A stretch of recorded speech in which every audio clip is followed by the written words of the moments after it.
welcome, welcome. Everybody pay attention. It's only Saturday. You shouldn't be hungover yet. So my name is Nick Day. I work in Kharkiv at Plarium's Kharkiv studio as creative director. Who here has launched a game? Raise your hand. Did it feel like a disaster the entire time? Right, you're not alone. We've had that same experience, so over time we've basically learned how to get all of our information in the same place, and that's what we're going to talk about today. This is Plarium. We'll skip that. Herding cats. Herding cats is an English idiom to describe a futile attempt to control that which is inherently uncontrollable. If you've ever tried to get 10 friends to agree on a restaurant for dinner at the same time, that's basically what that means, right? And it looks like this. And basically, making a go-to-market plan is how you solve that problem. So it's super important. I'm just going to let this run for 2 more seconds because it's great. Yeah.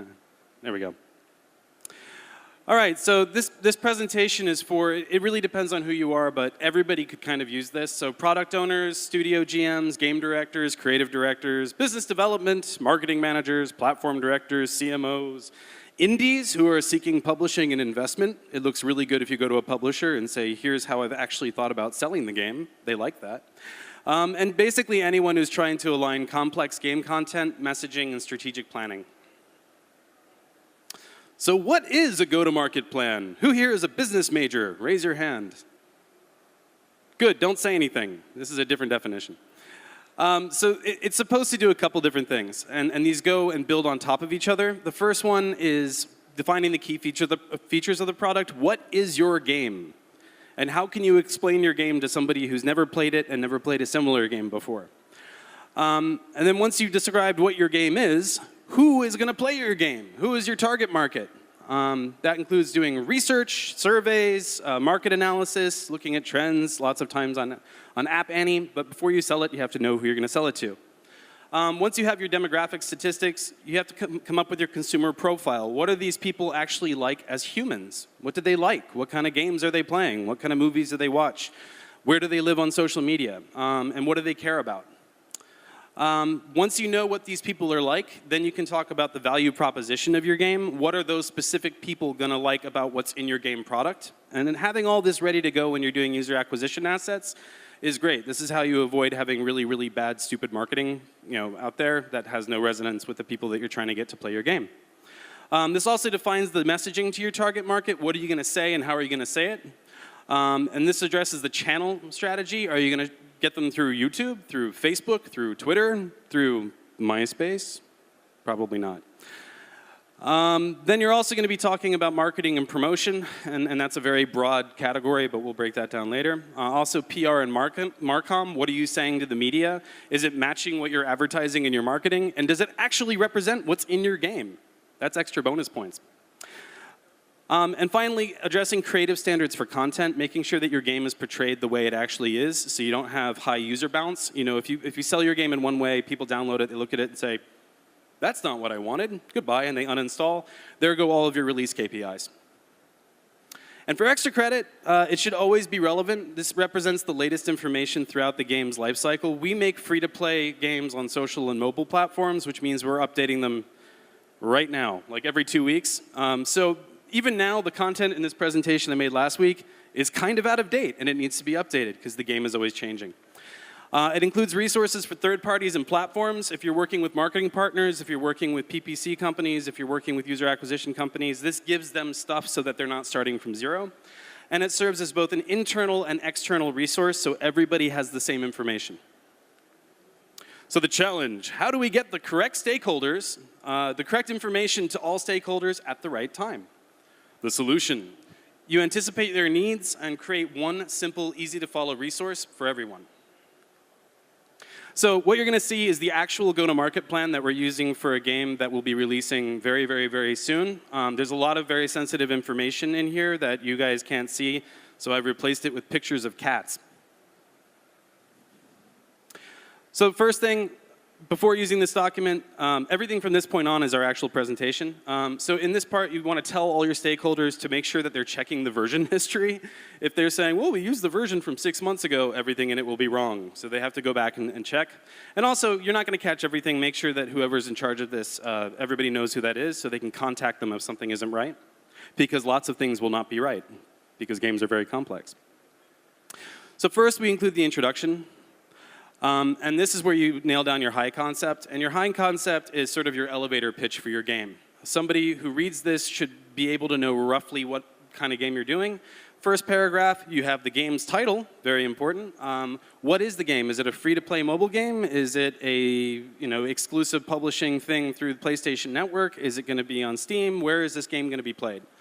And finally, if you have to include one piece of information about your game that everyone should know, that should go in the top.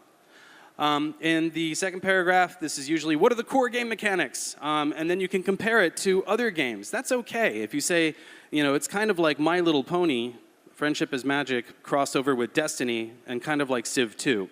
That will give people some kind of context as to what kind of game you're making. And then finally, we talk about, who is going to play this game? And this one we have mid-core players worldwide. And where are they going to play it? Worldwide, hopefully. Hopefully, every country in the world. Then you've got your key features. This is basically what you're going to see on the App Store. And it should hopefully be exactly what you see on the App Store. So make sure that this messaging is current and up to date. This is part 2. This will also be the information that you put out in your EPK, your electronic press kit. So make sure that all of your messaging is matched up across all the different channels you're going to be communicating across. And then we break down the game. One of the biggest complaints that I get from developers is like, oh, the marketing guys don't understand my game. That's because they have a job. They haven't been looking at your game every day for the past 8 months of their life. They're not going to know it as well as you have. They might be marketing multiple different games. So it's your job. It's your responsibility to make sure that you explain it to them in a way that they can understand it, and they can be a brand advocate and explain it to people who are going to buy it. And you can do that through lots of slides, which I have done. Most people will not read all of your slides because people are people. So we always try and include a game video, which is about 2 minutes that covers all the major UIs, all the major game elements, all the things that they absolutely need to know to sell this game. I have not included the video because it takes too long. And then also, if there's one feature that defines everything else in your game, I put it in this section here. With our game, it's all about collecting champions and heroes. There's hundreds and hundreds of them, and they need to know that this is what drives the entire game. If they're going to talk about one thing, it's this. And these are what they look like. Only there's 300 of them. If your game has a story or a creative element, this is great. This is going to be driving like all of the acquisition videos, cinematics, stuff like this. This is where you talk about that. You tell people what players are doing, how that fits in with the game world, and this is the only place you're going to be able to put that creative wrapping around the core messaging of the game. And then finally, gameplay. There's a couple ways to do this. You can use core loops. But a lot of people may not understand core loops. So I try and do something that's going to be simple. It doesn't matter what kind of background people have. They should be able to understand what's going on. And this has boiled down the games in basically 9 things players can do in this game. And all of these kind of come back to the one in the middle. Super simple. Collect champions, develop champions, equip champions with artifacts, develop skills and masteries, and so on and so on and so on. Everything else, it's a massive game, but everything comes down to these categories. Battles. We have them. We talk about how battles work. We talk about the basic mechanics, and we're describing it for your grandma. We're not describing this for another game professional. This should be anyone who's never touched a video game in their life should be able to understand it. Like my dad. I always show it to my dad first, so I know if it works. In this one, we're also going to be talking about like champion roles. Again, this is a core idea. If you've played Dota 2 or almost any video game, you know what a damage dealer and a healer and a buffer and a tank is. A lot of people don't. And we have to tell them, like, if you're going to be using this in user acquisition creative, this is something that our audience will understand. So talk about it. Teams, again, basic gameplay, how you structure all these heroes to go play different levels. Masteries, this is kind of an advanced skill tree that we've included in this game. But it's important for people to know.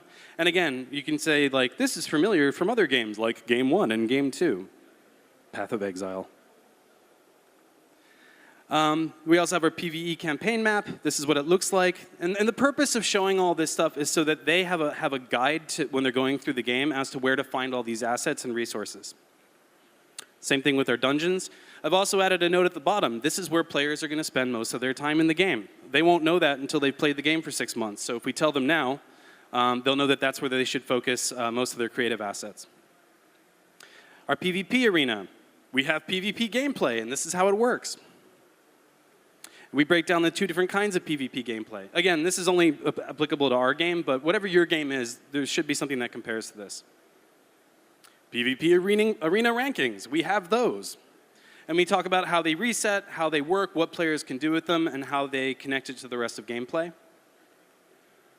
And RPG elements, for this, basically they have to understand that we're trying to design this game to appeal to people who like a certain kind of game, and that's why these things are in there. And this one's really important. I've stripped out all the information, but basically, especially if you're making a live free-to-play game, the gameplay is going to change over time. So what people are doing in the first 2 weeks is completely different than what people are doing after 2 years, right? So you have to know what are your goals. So in the early game, let's say the KPIs that we're looking about are engagement, just getting people to install the game, getting people to stay. Please, D1, D7, D30, don't leave.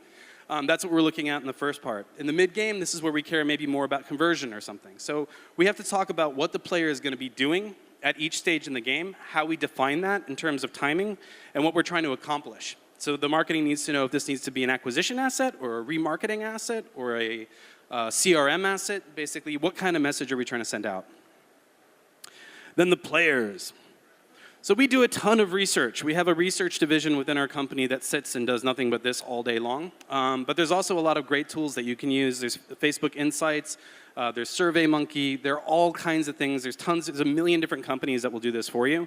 And it's super important. And this is where you drill down not just to who's going to play your game, but why they want to play the game and what kind of parts of the game that they like. So we actually send them a video. And out of that, we can drill down to a very high level of detail about what these personas actually look like. And then we break it down in 2 different target audience slides. I've replaced the comparative apps with cats, so you don't know. And we do that for male and female. And this talks about where they live, their age, how much they're usually depositing, how many times they play a game a week, and how many games they're playing at any given time.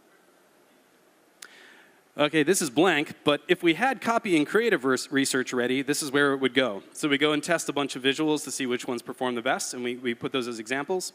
And the same thing with text. We'll test out a lot of CTAs and copy to see which ones are actually working to get players to install the game. Product positioning. So the brand idea. Turn-based battle collection for serious RPG players. It's short, it's sweet, it talks about who we're going after, and this isn't what you surface to your players, but this should sort of drive the messaging behind pretty much everything that you do. I have replaced the games that we're comparing it to, again, with pictures of cats. So basically, who is Raid for? We defined it as 3 different audiences. So single-player RPG, mobile turn-based collection, MMORPG. And we talk about the games that we're looking at when we mean that, as a representative example.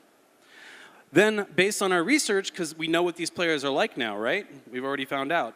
So we talk about who are they, which ones are our core audience, what similar games are they playing, and how do they work? And based on that, we talk about what we tell them. So what to say, this is going to be things to talk about with the text. So we talk about how many champions we have. We talk about how you can do building and castle management. We talk about clans and when that goes live.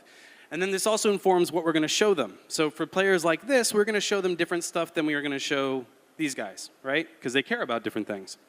So this offers a roadmap when they're trying to go through the game and looking at which market they're going after, where to find these assets, and which ones to choose. And this is another audience with more cats. Brand voice. All right, so we're not using David Hasselhoff. You can use David Hasselhoff if you want. We're using somebody else. But the brand voice is if you had one person who's going to represent the voice of your game and how your game sounds when you're talking to people, this is where you put them as a reference. Yeah, and this has like basically guidelines on how to use it in copy, how to use it in text. You know, a good way to think about it is what it's not. So in the bottom we have, he's confident, but he's not aggressive. He's informal, but he's not sloppy. He's a gamer, but he's not introverted. And he's an expert, but he's not off-putting. You know. Also, he has chest hair because he's David Hasselhoff. How old are you guys? Does everybody know who David Hasselhoff is? Thank you. Good. All right. You're making me feel like 45, you know. All right, and then genre influences. In the middle, we have, like, this is kind of the artwork, and then these are the again, they're not cats, these are games that we looked at for inspiration. That should give people an idea of the visual DNA that we're working with.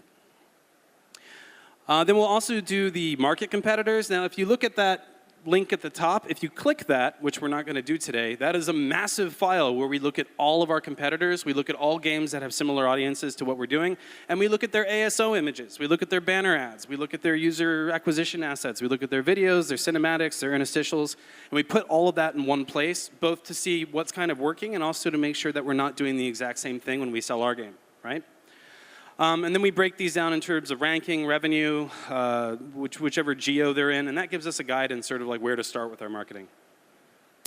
Going back to branding for a minute, turn-based battle collection for serious RPG players. We break that down into the brand personality, you know, how the brand acts and behaves, the emotional benefits that players get from it, the functional benefits, and then how those connect to the game features that are actually in the game.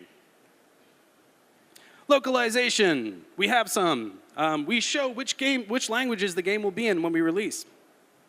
This may not be accurate. I've chosen a bunch of random ones. And then finally, next we have creative resources. And this is where we link to other presentations for copywriting, for the ASO content, for the CTAs, the stuff that's going to go in the store, a copy and audio library. We try and make sure that we have tons of this stuff tested and validated before we go to launch. We also have a guide for our community management team, right? What are they supposed to be doing with this game? What kind of feedback do we need? How are they going to be tying in with our promotions? Are they going to be talking with influencers? Are we using influencers here? So that's really important, especially these days. Like, community management is vital. Like, you have to tie them in from the beginning. And finally, competitor creative. That's that presentation I just told you about. Visual guidelines. This is kind of like your brand book, like in the very most basic thing. I've had so many times, where we're releasing the game and we're changing the game logo like every 3 weeks while we're trying to optimize it and find the right one. And then when we launch the game, we find out we have multiple game logos that are all slightly different, with a little bit of a different shader. That's a dumb problem. We try and avoid that now. So we also have the regular fonts and the visual assets library. Visual asset library content includes logos, app icons, color palettes, fonts, key art, splash screens, ASO images, character assets, models, store videos, game capture video. And you make sure that all of these are approved by whoever's in charge of creative to make sure everyone's using the right asset at the right time with the right build with all the features in it, right? It's like, oh shit, we added clans. Go back and change them again, Also add your key visual so everybody kind of sees that one unifying image that defines your game. If you have a cinematic trailer, put it here. We don't yet. And finally, the marketing plan. There's going to be a lot of cats in this one. We can't show you everything. So, again, going back to the gender and age split distribution. Do our country breakdown. We're not actually putting 97% of our marketing in Luxembourg. I just thought that'd be funny. But yeah, so you can change this with what you're actually going to do. Examples of App Store and Google Play optimization. User acquisition distribution. So these cats represent different channels under these platforms. So this is where you're going to list them so everybody knows who you're working with, how you're working with them, and how that connects back to creative. I think that cat on the right is the cutest. I don't know. Facebook creative examples. Your Google creative. That can be everything just from text, pop-up ads, all that good stuff. Google Play Store creative and ASO. And then examples of how you're going to do RV network creative examples. And then if you're going to go super fancy and do an influencer campaign, you talk about it here. You talk about which areas you're going to do it. Is it going to be regional? Which influencers will you use? Will you be using special events? What channels? Just YouTube or Twitch? Twitch and YouTube and TV? I don't know. And then finally, your timeline. This is super important, okay? So this is just an example. I've changed all of the values, so don't copy that or your game launch won't work. But basically, we start this process a couple months before soft launch. So again, this is where we're starting the research. This is where product marketing is defining what the game is and all that early content that we saw. Then we start collaborating with our marketing creative team. We start working with our test builds and soft launch. Once we've soft launched, we're doing all of our creatives. We're testing our trailer. Then we actually start putting all this together into the go-to-market plan before we launch. And then once we hit soft launch, we're ready to go with about half of this done. And everybody should know who they are, how they participate in this. Like, I did not make this plan by myself. I worked with about 8 different stakeholders throughout the company. Thank you.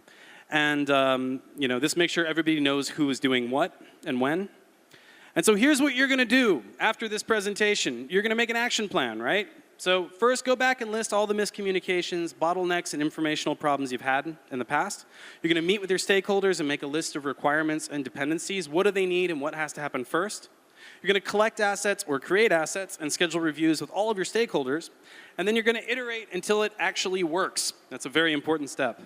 Finally, distribute this to everyone who touches your games, like your community managers, the janitor in your building, everyone. Like, everybody who has anything to do with talking about this game should have the exact same copy of this presentation. And then finally, once it's out, you're going to revise with every major update at least once a quarter, hopefully more. Thank you very much for your time. Thank you. So is there a question?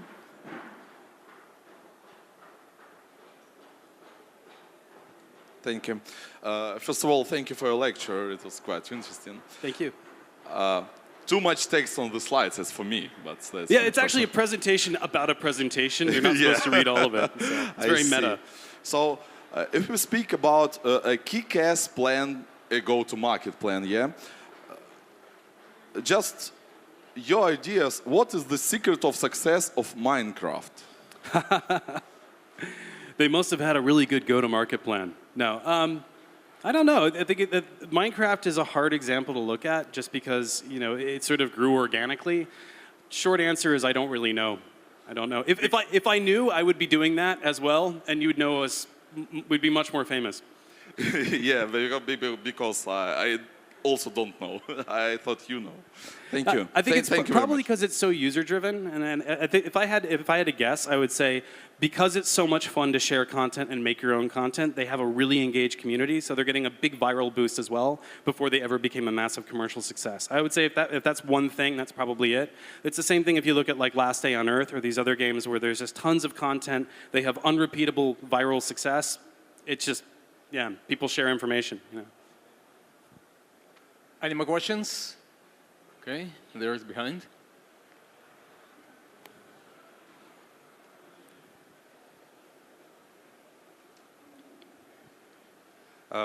Thank you for the presentation. It was very interesting, and I have an, let's say, another part of question about our game, our product, team.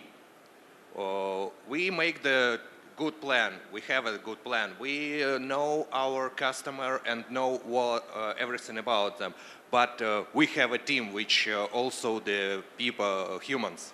Yeah. And I described the plan, I described the idea and main concept for the artists, for the conceptors.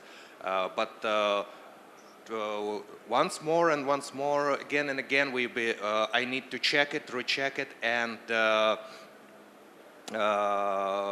make some, let's say, bug fix. And that I mean that you drove me that the idea was here.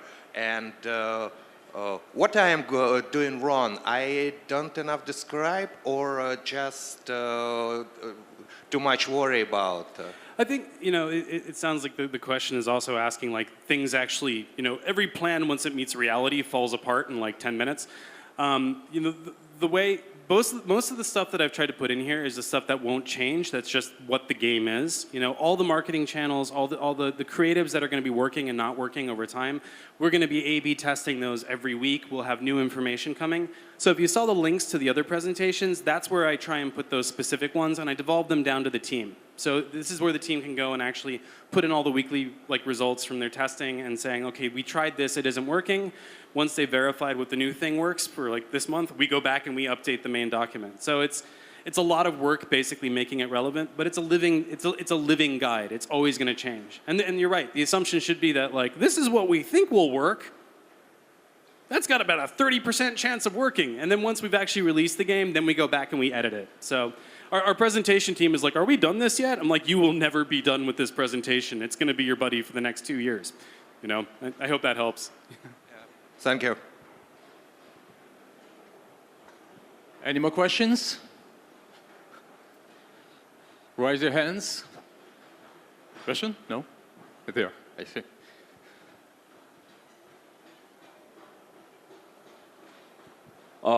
This presentation you've shown actually links to multiple presentations. Yep. So the question of management, how many people do you need and how much time do you need to collect all those data to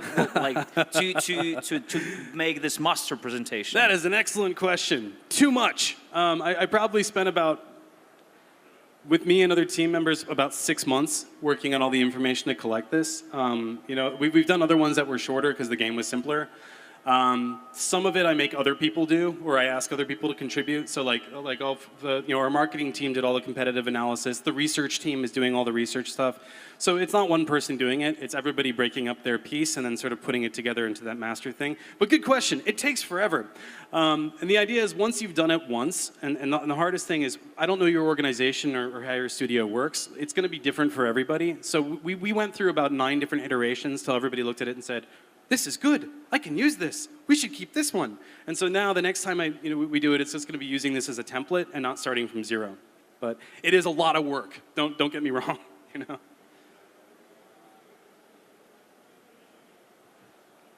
Anyone? No questions? Oh, there is. It will be the last one. Okay. Better make it good. Thank you so much. I have just one question. What comes first, the research or the original idea of the game? Like I know that the idea, research changes it. Like but what is the first? That's a good question. Like usually they happen in stages. So if you're looking at the really broad market research, like this is the current state of the market. This is where we see an opportunity. Right? Like there's a game like this which is doing really well, or this mechanic seems to be really up and coming, or we have an original idea that we think will fit into the market space with this that isn't saturated. And that's kind of where we start thinking about like where our game concept is going to be. And then it's coming up with the actual idea for the game's concept for a while. And then research comes back in when you validate it. Like, and that research then switches from surveys like, our testing group says that we should make a free-to-play game with gotcha collection mechanics and it has a 42% of success. We don't work that way. Like that's when you go back and you do the user testing and you find out if what you're doing is working or you're validating it as you go. So the research will change over time, but they bounce back and forth, Can I? Yeah. Okay. So the original concept document. How much of it left after the researches with target audience and with this game? I was actually really surprised. Like the original GDD, probably about 65–70% of it is still represented in this presentation. So the core ideas kind of stayed the same. Some of the implementation changed, like the design of the characters and like the balance that we did. But the main idea is still intact, which is amazing. good. Thank you. We don't know if that works yet because it hasn't launched, but we'll tell you later. Everybody go play Raid Shadow Legends, by the way. Okay, thank you, Nicholas. Thank you.